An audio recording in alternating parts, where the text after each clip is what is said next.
பொதுவாகவே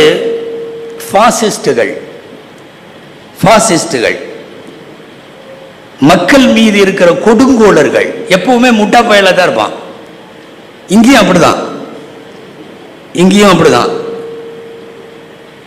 யாரோ சத்தம் போட்டாங்க, உங்களுக்கு வயசு 75 ஆயிடுச்சு, அதனால தாங்கள் ஓய்வு பெற்றால் நன்றாக இருக்கும். என்ன பண்றது? பதில் சொல்லி ஆகணும். நான் மனித பிறவி அல்ல. ஏன்னா மனுஷனா இருந்தா தானே ஓய்வு தேவை.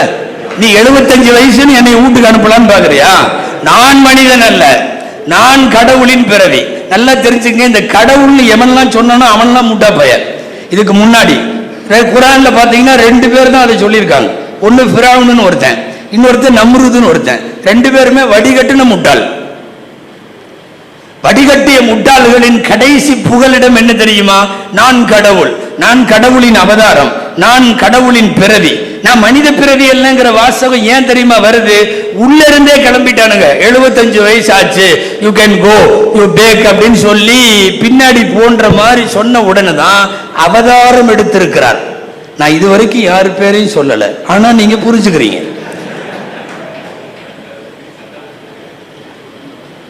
கடவுள்னு சொன்னவன் பூரா நிறைய முட்டாள்தனம் பண்ணியிருக்கான். ஒரே ஒரு சாம்பிள் சொல்லிட்டா, இந்த ஃபிரௌனுங்கிறவன் மூசா எதிரில் வந்துட்டார், அவர் ஆதாரத்தோடு வந்து விட்டார். இவன் என்ன பண்ணான்னு தெரியுமா? விறுவிறுன்னு ஊர்ல இருக்கிற சூனியக்காரர்களை எல்லாம் கூட்டிட்டான். குர்ஆன்ல சுமார் 9 இடத்துல இந்த செய்தி வருது. எல்லாத்தையும் கூட்டி, மூசா பெரிய சூனியத்தோடு வருகிறார், அதை அழிக்கிற அளவுக்கு பெரிய சூனியத்தை நீங்கள் செய்ய வேண்டும். அவன் கவர்மெண்டே வந்துட்டதுனால காசை கரெக்டா பேசிடலான்னு முடிவு பண்ணிட்டான் சூனியக்காரன். குர்ஆன்ல இருக்கு, இன்னலனா லஅஜ்ரன் இன் குன்னா நஹ்னுல் காலிபின். 9வது ஜுஸ் 16வது ஜுஸ் ரெண்டுலயும் இருக்கு. ஆமா, நாங்க ஜெயிச்சிட்டா காசு கரெக்டா கொடுத்துருவீங்கல்ல. இன்னலனா லஅஜ்ரன் இன் குன்னா நஹ்னுல் காலிபின். அதுக்கு ஃபிரௌன் சொன்னா கால நஅம் வ இன்னக்கும் இதல் மினல் முகர்ரபின். ஆமாமா, காசெல்லாம் கரெக்டா கிடைச்சிரும். அரண்மனைக்கு அரசுக்கு நீங்க ரொம்ப நெருக்கமானவங்களா மாறிடுவீங்க, நீங்க அவரை ஜெயிச்சா போதும். கூலிய கன்ஃபார்ம் பண்ணிட்டு இவன் போனதுக்கு அப்புறம் தப்சீர்ல எழுதுறாங்க, அவனா பேசிட்டானா சூனியக்காரர்கள்லாம். ஆமா, இவன் தான் கடவுளாச்சே, இவைய நம்மள்கிட்ட வந்தான். இல்ல கேப்பனா இல்லையா? ஏங்க நீ வந்து சாதாரணமா அரசேன்னு சொல்லிட்டு இருந்தேன்னா பிரச்சனை இல்லை. நீ திடீர்னு வந்து அனரப்புக்கும் இல்ல ஆளா நான் கடவுள்னு சொல்லியிருக்க. கடவுள்ங்கிறவன் எதுக்காக சூனியக்காரன்ட்ட போகணும்? இவன் காசு கூலி அதுல எதுவும் வில்லங்க வந்துடக்கூடாது. அதனால அதை கன்ஃபார்மா பேசி அனுப்பிச்சுட்டு அவனுக்குள்ள பேசுறானா, கடவுள் எதற்காக நம்மிடம் வர வேண்டும்? அங்கேயே தெரிஞ்சு போச்சு இவன் கடவுள் இல்லைன்னு.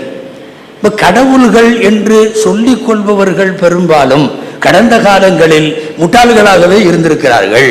இப்போது உள்ள மனித பிறவி அல்லாததும் அப்படித்தான் என்கிற முடிவுக்கு நாம குர்ஆன்ல இருந்தே வர வேண்டியது இருக்கு. இந்த கடவுள் கடவுள்னு சொல்றவன் பூராமே கடைசியில மவுத்து வரும்போது மாட்டிக்குவான். மவுத்து வந்துட்டா என்ன பண்ண முடியும்? கடவுள் மவுத்தா போயிட்டாருன்னா சொல்ல முடியும்? இன்னா லில்லாஹி வ இன்னா இலைஹி ராஜிஊன். இந்த எங்கேயோ ஒருத்தர் ஏதோ ஒரு பாபான்னு சொல்லி அவரை போட்டு கடவுளாக்கி அவர் தான் கடவுள் அது இதுன்னு எல்லாம் சொல்லி, உங்க ஊருக்காரங்க அங்க வரையும் கடை வச்சிருப்பாங்கன்னு நினைக்கிறேன்.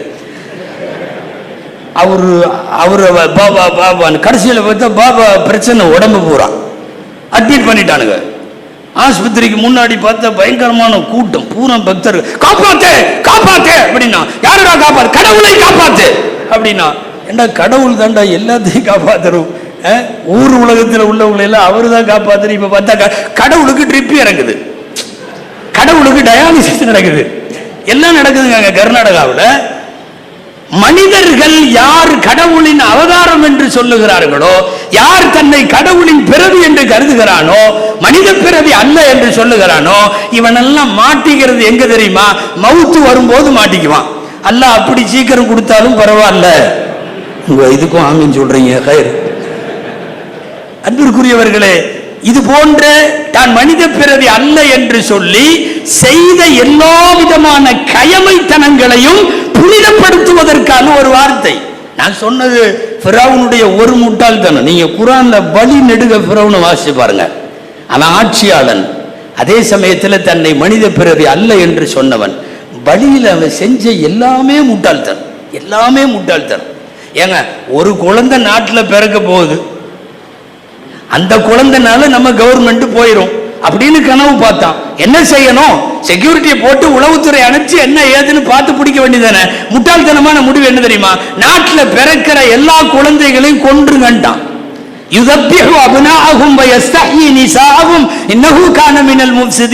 குர்ஆன்ல வருது, அனைத்து ஆண் குழந்தைகளையும் கொல்லுவது. எவனாவது இப்படி முடிவு பண்ணுவானா? அவன் செய்த எல்லாம் முட்டாள்தனம், எல்லாம் முட்டாள்தனம். கடைசியில செத்து போனது கூட முட்டாள்தனங்க. அவரு மூசா அலைஹிஸ்ஸலாம் வர்றாங்க, நிறைய பேர்த்தோட வர்றாங்க. நான் ஊரை விட்டு போகிறேன் அப்படின்னு சொல்லிட்டு அவங்க கிளம்பிட்டாங்க. அவங்க பின்னாடி 10,000 பேர் போறாங்க. இவன் என்ன செய்யணும்? நல்ல புத்திசாலியா இருந்தா என்ன செய்யணும்? சரி போகட்டும், இன்னையோட நம்மோட முசீபத்து தொலைஞ்சது, நம்ம நிம்மதியா இருக்கலாம்னு உட்கார வேண்டியதானே. நான் பின்னாலே துரத்து வேண்டு வந்தான். நீ எதுக்கு வந்த? நீ எதுக்கு வர்ற? அவங்க விட்டுருங்க, அவங்க பாட்டுல அவங்க போயிருவாங்க. அவர்களுக்கு கடல் பிளக்கும், வழிவிடும், அவர்கள் கரையேறுவார்கள். பனு இஸ்ரவேலர்களை கூட்டிக் கொண்டு மூசா அலைஹிஸ்ஸலாம் போகிறார்கள். இவன் கொழுப்பு என்ன தெரியுமா? நானும் பின்னாடியே துரத்திட்டு வருவேன் வந்துதான் கடைசியில உழுந்தது. பாசிஸ்டுகள் தங்கள் முட்டாள்தனத்தாலேயே சாகுவார்கள், தங்கள் முட்டாள்தனத்தாலேயே சாகுவார்கள். அப்படிதான் நம்ம பார்த்தோம்ல, ஹிட்லர் மாதிரி எத்தனை பேர் பொண்டாட்டியோட சேர்ந்து தற்கொலை, தற்கொலை பொண்டாட்டியோட சேர்ந்து. நல்லா கவனிக்கணும் நீங்க, ஹிட்லருக்காவது கூட சாகருக்கு மனைவி இருந்தது. இப்ப இருக்கிற மனைவி எல்லாம் வரமாட்டாங்க யாருக்கும். அன்பிற்குரியவர்களை, தொடர்ந்து இந்த மண்ணில் பாசிஸ்டுகளின் வேலையை, கொடுங்கோல் வேலையை, நான் இதுவரையும் நல்லிணக்கத்தை தான் பேசிட்டு இருக்கேன், நீங்க நம்பணும். காரணம், நல்லிணக்கத்திற்கு எதிரானவர்களை புரிந்து கொண்டாலே தானாக நல்லிணக்கம் என்பது சரியாக வரும். பெருமானார் ஸல்லல்லாஹு அலைஹி வஸல்லம் அந்த நல்லிணக்கத்தை நமக்கு இஸ்லாமிய இரத்தத்திலேயே ஊறச் செய்திருக்கிறார்கள். பெருமானார் ஸல்லல்லாஹு அலைஹி வஸல்லம் வாழுகிற இந்த பக்கம் முஷ்ரிக்குகள், இந்த பக்கம் முனாஃபிக்குகள், பின்னாடி யகூதிகள், அங்கே நஸராக்கள். ஒரு பல் சமயத்தின் இருப்பை ஒரு தலைவர் ஏற்றுக்கொள்ளுகிறார் என்றால் அது சமய சகிப்புத்தன்மை. நான் இருக்கிற ஊர்ல நீ யாருமே இருக்க கூடாதுன்னு சொல்லல, அவர்கள் வாழுகிறார்கள். யகூதிகள் அவர்களின் மத உரிமைகளோடு வாழுகிறார்கள், நஸராக்கள் தங்கள் வழிபாட்டு உரிமைகளோடு வாழுகிறார்கள். சிலை வணங்கிகளுக்கு அனுமதி இருக்கிறது, முனாஃபிக்குகள் என்கிற நயவஞ்சகர்களுக்கு அனுமதி இருக்கிறது. ஒரு பல்லின சமூகத்தில் பல் சமயத்தின் இருப்பை ஒரு மண்ணிலே ஏற்றுக்கொள்வது என்பதுதான் உண்மையான சமய சகிப்புத்தன்மை. இந்தியாவினுடைய பெரிய பெருமை என்ன தெரியுமா? பேசிக் ஸ்ட்ரக்சர் ஆஃப் கான்ஸ்டிடியூஷன், இந்த நாட்டினுடைய அரசியல் சட்டத்தினுடைய அடிப்படை கூறுவே செக்யூலரிசம் தான்.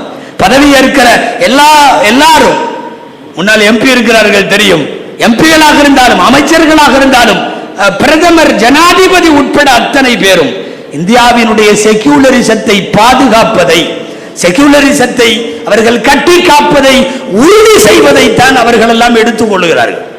செக்யூலரிசம்னா என்ன? செக்யூலரிசம் என்றால் கவர்மெண்ட்டுக்கு மதம் கிடையாது, கவர்மெண்ட்டுக்கு மதம் கிடையாது. ஜனாதிபதிக்கு ஒரு மதம் இருக்கலாம், பிரதமருக்கு ஒரு மதம் இருக்கலாம், அமைச்சருக்கு ஒரு மதம் இருக்கலாம், எனக்கு ஒரு மதம், உங்களுக்கு ஒரு மதம். கவர்மெண்ட்டுக்கு மதம் இல்லை. அரசு என்பது மதம் சாராத அரசு என்பதுதான் செக்யூலரிசம்க்கு அர்த்தம். ஆனா இன்னைக்கு முழுக்க முழுக்க ஒரு அரசு என்பது ஒரு பக்க சார்பாக, ஒருதலை பட்சமாக, ஒரு மதத்தின் பக்கம் சார்புடையதாக போய்விட்டதா இல்லையா? இந்த மண்ணில் நல்லிணக்கம் எதனால் பேசப்பட வேண்டும் என்றால் இந்த ஒன்றுக்காக. செக்யூலரிசம் என்பது குழி தோண்டி புதைக்கப்பட்டு விட்டது.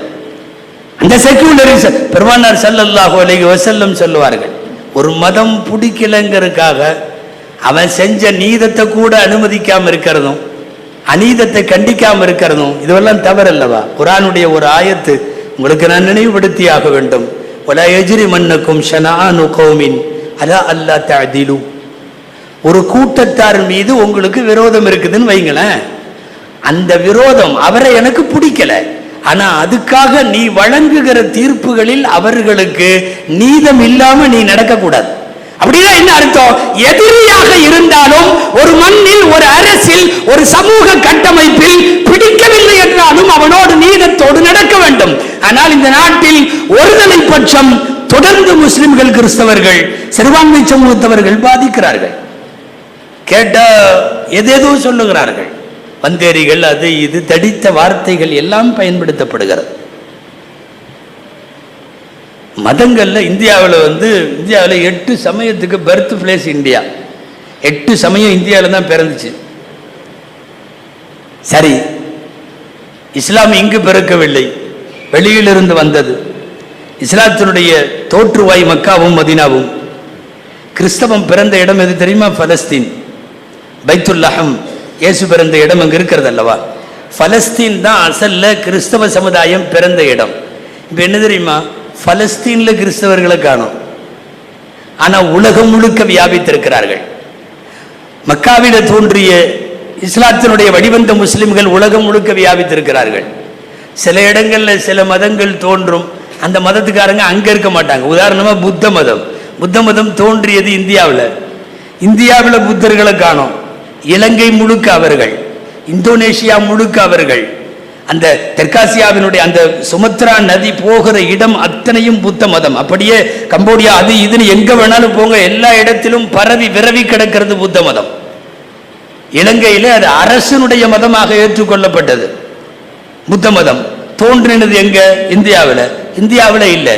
எனவே இங்கு தோன்றியவைகள் இங்கு மதிப்பில்லாமல் போய் வெளியிலே மதிப்பானது போல, வெளியிலே தோன்றி இங்கே வந்து மதிப்பானது நிறைய. அந்த அடிப்படையில் இந்த நாட்டில் பல்வேறு தீண்டாமையால், சமூக அநீதிகளால் பாதிக்கப்பட்ட மக்கள் இங்கே இஸ்லாத்திலே சேர்ந்தார்கள். பாரம்பரியமாக இந்த முஸ்லிம்கள் வாழ்ந்து கொண்டிருக்கிறோம். அப்படிப்பட்ட இந்தியாவினுடைய பன்முக சூழல் என்பது நீண்ட நெடுங்காலமாக பாதுகாக்கப்பட்டு வந்தது. அந்த ஒட்டுமொத்தமாக அந்த சீர் அமைப்பை 10 வருஷத்தில் ஏறத்தால சீர்குலைத்து விட்டார்கள் என்று சொல்ல வேண்டும். ஹரித்வாரிலே உங்களுக்கெல்லாம் தெரியும், நான் கோடிட்டு காட்டிவிட்டு செல்ல வேண்டும் என்பதற்காக சொல்லுகிறேன். லட்சக்கணக்கான முஸ்லிம்களை கொல்ல வேண்டும். உங்கள் வீட்டில் ஒவ்வொருவர் வீட்டிலே இருந்தும் ஒரு சகோதரனை தாருங்கள், ஆயுதத்தோடு அவன் வரட்டும், முஸ்லிம்களை கொல்ல வேண்டியது இருக்கிறது என்று சொல்லி சாமியார்கள், சாதுக்கள் எல்லாம் இருக்கக்கூடிய ஒரு மாநாட்டில் தீர்மானம் நிறைவேற்றுகிறான். இந்த மாநாட்டினுடைய விருந்தாளிகளில் 3 பேர் மத்திய அமைச்சர்கள். இப்ப இந்த நாட்டில் பிற்படுத்தப்பட்ட சிறுபான்மை மக்களுக்கு எதிரான கோஷங்கள் இவ்வளவு தூரம் நாளுக்கு நாள் வலுப்பெற்று கொண்டே வருகிற போது நல்லிணக்கத்தை மிக வேகமாக கையில் எடுக்க வேண்டியதும் ஓரணியிலே இணைக்க வேண்டியதும் நம்முடைய கடமை. எம்பெருமானார் ஸல்லல்லாஹு அலைஹி வஸல்லம் எங்களுக்கு சொல்லி தந்தது மதமெல்லாம் இல்லை, மதம், ஜாதி, இனம், மொழி எல்லாம் கடந்து மனிதாபிமானத்தோடு வாழுதல் என்பது எங்கள் பெருமானார் சொல்லி தந்த பாடம். எதிரியை கூட பெருமானாரின் நற்குணத்தில் அணுகுவது முஸ்லிம் சமுதாயம்.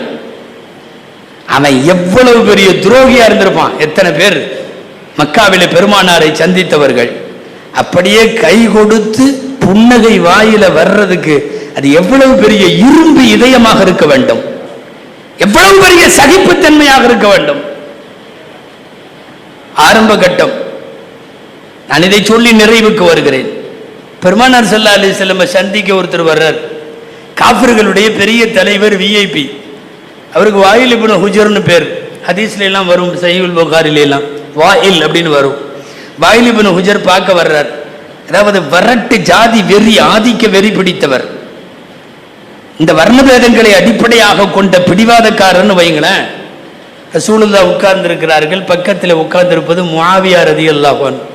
முஆவியா ரலியல்லாஹு அன்ஹு வஹியை எழுதக்கூடியவர்கள். ரசூலுல்லாஹ்க்கு அன்னைக்கு அவங்க தான் கிட்டத்தட்ட ஒரு பர்சனல் செக்ரட்டரி. ரசூலுல்லாஹ்க்கு பக்கத்திலே உட்கார்ந்துருக்காங்க. இவர் வந்தார், சுற்றி இருக்கிறவங்களை எல்லாம் ஒரு புழுவை பார்க்குற மாதிரி பார்த்தார். பெருமானார் ஸல்லல்லாஹு அலைஹி வஸல்லம் அடுத்த அணியை சார்ந்தவராக இருந்தாலும் ஒரு பெரிய விஐபி வரவேற்புன்னு சொல்லி துண்டை எடுத்து விரிச்சு போட்டு உட்காருங்க வாயில் அப்படின்னாரு. வாயில் இப்னு ஹுஜர் உட்கார்ந்தார். உட்காந்துட்டு ரசூலுல்லாட்ட கொஞ்ச நேரம் பேசிட்டு கிளம்பினார். ரசூலுல்லா சொன்னாங்க, முஆவியார் இல்லான்னு பக்கத்தில் உள்ளவங்கள்ட்ட போய் ஊர் எல்லை வரைக்கும், நம்மளுடைய எல்லை வரைக்கும் போய் வழி அனுப்பிட்டு வா அப்படின்னாங்க. வாயில் இப்னு ஹுஜர் கூட்டிட்டு அவர் ஒட்டகத்து மேலே ஏறிட்டார். முஆவியா நடக்கிறார்கள். அன்னைக்கு முஆவியாட்ட எல்லாம் ஒன்றும் இல்லை, காலில் செருப்பு இல்லை, நல்ல வெயில். இதில் ஏறி அப்படி கூட போய் ரசூலுல்லாஹ் சொல்லியிருக்காங்க, ஊர் எல்லை வரையும் போய் விட்டுட்டு வரணும். நான் உங்கள் ஒட்டகத்தில் ஏறிக்கிறேன், உங்களை விட்டுட்டு வர்றேன், அல்லாஹ்வின் தூதர் உங்களை வழி அனுப்பிட்டு வர சொல்லியிருக்காங்க. அப்போது வாயில் இப்னு ஹுஜர் சொன்னார், என் ஒட்டகத்தில் உட்கார்ற அளவுக்கெல்லாம் உனக்கு இன்னும் தகுதி வரல, உங்களை மாதிரி உள்ளவனுங்க, அதாவது ஜாதிய வெறின்னு வைங்களேன், அந்த அளவுக்கெல்லாம் தகுதி இல்லை, நடந்து வா அப்படின்ட்டாங்க. அவர் ஒட்டகத்தில் போகிறார், இவர் நடந்து போகிறார். அல்லது ஒரு வார்த்தை வேணாம்பான்னு கூட சொல்லலை, நடந்து வா. இன்னும் கொஞ்சம் நேரம் போனாங்க, முடியலை, கால் கொப்புளிக்குது, ரொம்ப சூடு. கடைசியாக அவங்களாம் ஒரு ஐடியா யோசிச்சு முஆவியா ரலியல்லாஹு அன்ஹு வாயில் இப்னு ஹுஜர்ட்ட கேட்டார், நீங்கள் ஒட்டகத்து மேலே தான் உட்காந்துருக்கீங்க, ஆனால் நீங்கள் செருப்பு போட்டிருக்கீங்க, உங்களுக்கு இப்போ அது தேவையில்லை, அந்த செருப்பை கொஞ்சம் கொடுங்க, நான் போட்டுட்டு நடந்து வர்றேன், அந்த எல்லையில் வந்த உடனே உங்கள் செருப்பை உங்களுக்கு கொடுத்துட்றேன் அப்படின்னு சொன்னார். என்ன பதில் வந்தது தெரியுமா? வாயில் இப்னு ஹுஜர் இருந்து, என் செருப்பை போடுற அளவுக்கு உனக்கு தகுதி வந்துருச்சா? எவ்வளவு கொடூரமான ஆதிக்க வெறி! சரி, போயாச்சு, கொண்டு போய் படாத பாடுபட்டு சகித்து கொண்டு விட்டுட்டு வந்தாச்சு. எப்பவுமே காலம் ஒரே மாதிரி இருக்காது. குர்ஆன்ல வருது, அல்லாஹ் சொல்றான், தில்கல் ஐயாமு நுதாவிலுஹா பைனன் நாஸ், காலத்தை சுழட்டி கொண்டே இருப்போம். இப்போ இருக்கிறவனுங்களுக்கும் நாங்கள் அதுதான் சொல்கிறோம், காலம் ஒரே மாதிரி இருக்காது, மாறிக்கிட்டே இருக்கும். என்னாச்சு தெரியுமா? ரொம்ப காலமானது, ரசூலுல்லாஹ்வெல்லாம் வஃபாத் ஆயாச்சு, அபூபக்கர், உமர், உஸ்மான், அலி ரலியல்லாஹு அன்ஹு போயாச்சு, 5வது ஹலீஃபா முஆவியா ரலியல்லாஹு அன்ஹு. யார் இன்னைக்கு ஒட்டகத்தில் செருப்பை போடுற கூட தகுதி இல்லைன்னாங்களோ அந்த முஆவியா ஜனாதிபதி ஆகிவிட்டார். அல்லாஹ் அதை பார்க்க வேண்டும் என்பதற்காகவே இந்த ஒட்டகத்தில் போன வாயிலுக்கு நீண்ட ஆயுள் கொடுத்திருந்தான். இப்போ சந்தர்ப்ப சூழ்நிலை, கால சுழற்சி, ஒரு தேவைக்கு ஜனாதிபதியை இவர் பார்க்க வேண்டும். என் செருப்பை போடுற கூட உனக்கு தகுதி இல்லைன்னு சொன்ன அவர் ஜனாதிபதி ஆயிட்டார். இந்த சொன்னவர் அப்படியே கந்தலா கையை கட்டிக்கிட்டு போறாரு. அரண்மனையில் சிம்மாசனத்தில் உட்கார்ந்திருக்கிறார்கள் முஆவியா ரலியல்லாஹு அன்ஹு. வஹியை எழுதிய கை, ரசூலுடைய உபகாரம் செய்த கை, ஜனாதிபதி உட்கார்ந்திருக்காங்க. வாயில் ஹுஜர் வந்திருக்காரு, உங்களை பார்க்கணுமா, வர சொல்லுங்க. அவர் அங்க வந்துட்டு இருக்கார், இவர் இங்க உட்கார்ந்து இருக்கார். ரெண்டு பேரோட மனசுலையும் பழசுதான் ஓடுது. முஆவியா மனசுல என்ன ஓடுது? செருப்பை போடுற கூட தகுதி இல்லைன்னு சொன்னேன், இன்னைக்கு ஒட்டுமொத்த அரபு பெருவழிக்கு நான் கலீஃபா. அவருக்கும் ஓடுது, நம்ம படாத பாடுபடுத்தினமே, இன்னைக்கு இவன்ட்ட வர்றமே, அநேகமா தலை உருண்டும் நினைக்கிறேன், என்னென்னமோ நினைப்பு. பக்கத்துல வந்தார் வாயில் இப்னு ஹுஜர். என்ன நடந்துச்சு தெரியுமா? முஆவியா ரலியல்லாஹு அன்ஹு தங்களுடைய இருக்கையிலிருந்து எழுந்தார்கள். எழுந்து நேரா போய் அரசர்கள் போட்டிருக்கிற துண்டை எடுத்து கீழே விரிச்சு அமருங்கள்னு உட்கார வச்சுட்டு, எனக்கும் உங்களுக்கும் என்ன வேணாலும் இருக்கலாம், ஆனா நீங்கள் ரசூலுல்லாவிடம் வந்தபோது எங்கள் பெருமானார் உனக்கு துண்டு விரித்து கொடுத்ததை நான் கண்ணாலே பார்த்திருக்கிறேன். என் ஆயுள் உள்ள வரைக்கும் நீ என்னை எவ்வளவு தீங்கு செய்தாலும் எங்கள் நாயகம் எங்களுக்கு கற்றுக் கொடுத்த சுண்ணத்தை நான் செய்வேன். அமருங்கள் என்று கம்பளத்திலே விரித்து அமர வைத்து அழகு பார்த்து அன்போடு பேசி அனுப்பி வைத்த நிகழ்வு வரலாற்றிலே உண்டு. அன்பிற்குரியவர்களே, யார் எப்படிப்பட்ட எதிரியாக இருந்தாலும் கூட நல்லிணக்கத்தை, நல்வார்த்தை பேசுவதை, நல் உறவு பேணுவதை, அனுசரித்தும் அரவணைத்தும் போவதை இந்த மார்க்கம் தனது தார்மீக கடமையாக இந்த உலகத்திற்கு கற்றுக் கொடுத்திருக்கிறது. அதனால் தான் நல்லிணக்கத்தை தொடர்ந்து முஸ்லிம் சமுதாயம் பேணி கொண்டு வருகிறது. பள்ளி விழாவானாலும், நீங்கள் மதரசா விழாவானாலும், மீளாத விழாவானாலும், சமுதாயத்தின் அத்தனை நற்காரியங்களில், ஏன் பேரிடர் காலங்களின் போது முன்னாலே பேசியவர்கள் சொன்னது போல, ஒரு வெள்ளமோ புயலோ பேரிடரோ அபாயமோ வருகிற போதெல்லாம் ஒட்டுமொத்த முஸ்லிம் சமுதாயம் களப்பணி ஆற்றுவதற்கு காரணமெல்லாம் இந்த நல்லிணக்கத்தை நாங்கள் எப்போதும் விரும்பி செய்கிற பணி என்பதை உலகத்திற்கு சொல்லிக் கொண்டே இருப்போம். துவா செய்வோம். எல்லாம் வல்ல இறைவன் இந்திய மண்ணை இணக்க சிந்தனை உள்ளவர்கள் வருங்காலங்களிலே ஆளட்டும். வெறுப்பு சிந்தனை உள்ளவர்களை அல்லாஹ் விரைவாக அப்புறப்படுத்தி தருவானாக. வாய்ப்புக்கு நன்றி. வஆகிரு தஅவானா அல்ஹம்துலில்லாஹி ரப்பில் ஆலமீன். அஸ்ஸலாமு அலைக்கும் வரஹ்மத்துல்லாஹி வபரகாத்துஹு.